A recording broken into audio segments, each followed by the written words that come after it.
Now, let me just give you a quick example so that you can get an idea of how this works. In one role that I had as a director of new business development, I was told to, I took the job, and the first thing they said is, you've got to shut down this one big project.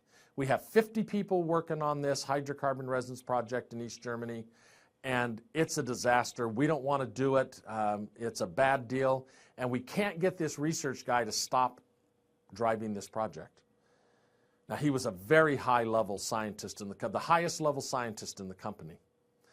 And he would not give up on this idea, and he kept pushing it. And they said, your job is to get him to stop.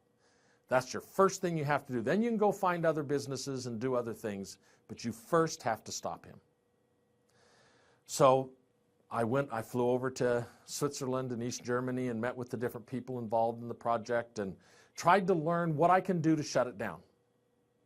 About 2 weeks later, I came back to the vice president who had given me this assignment, and I said, I got good news and bad news. The bad news is I can't shut this project down.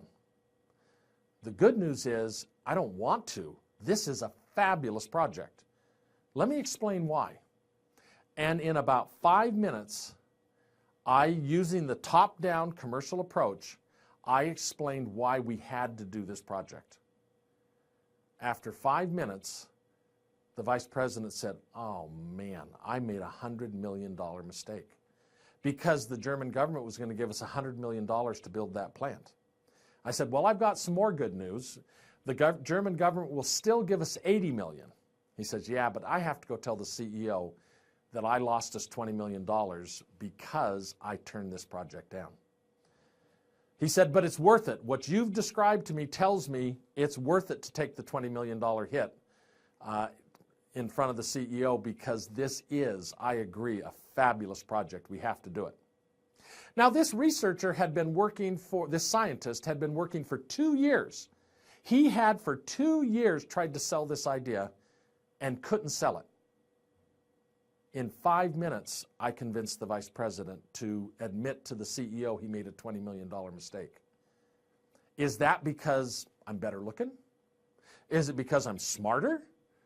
Is it because I dance better? No. I only was able to do this because I spoke the language of management. I knew how to communicate to them in a way that they liked to gather information and synthesize it.